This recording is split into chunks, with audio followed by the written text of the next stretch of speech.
everyone, it's Christina of CraftyPaws.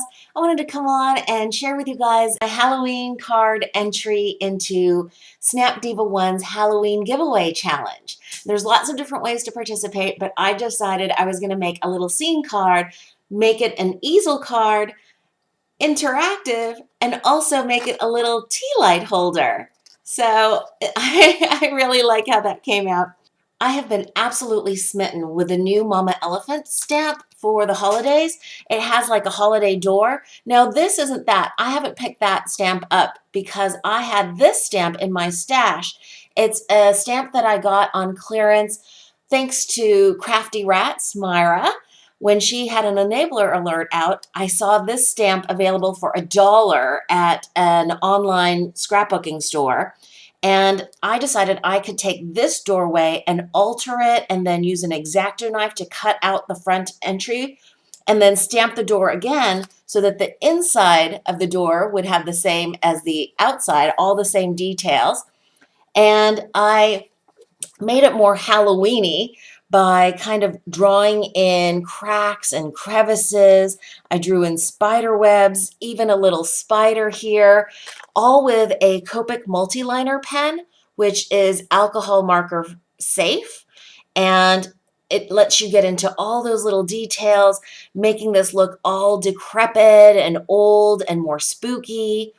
I Copic colored it just with a few gray markers and then also with a purple, a pale purple, just to give it a hint of color, but not too much.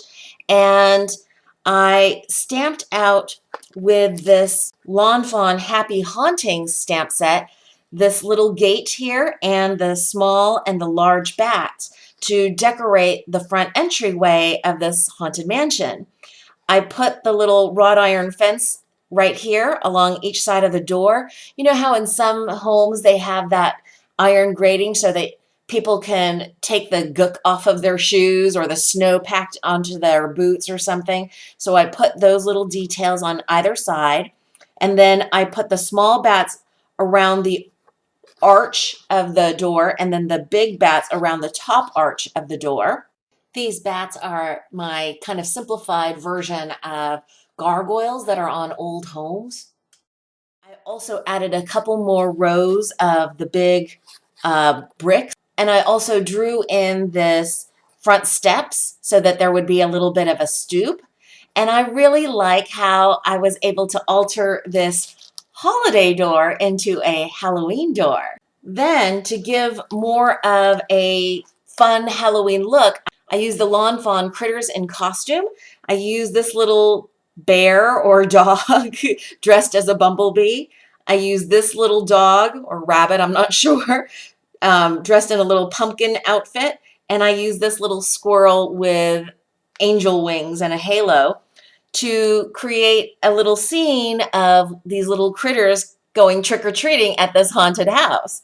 And I colored up all of these with the Copic markers, and I die cut the bumblebee out, but because I wanted these two critters together, what I did was I just fussy cut around both images. I had masked this one before stamping this one, and then I hand fussy cut them out with a little white trim around so that it would look like it was the same kind of die cutting as this one.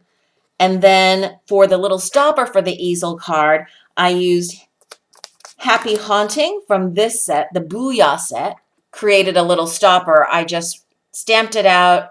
I did a little doodling with a white pen just to give it a little bit of a frame. And then I popped it up on double-sided foam adhesive so it would be raised and it could act as a little stopper there. And for the ground, I blended on Distress ink in milled lavender to kind of go with that pale purple ghostly look of the mansion. And for the ghost couple that live in this haunted mansion, I dressed them up in little costumes from this Booyah set.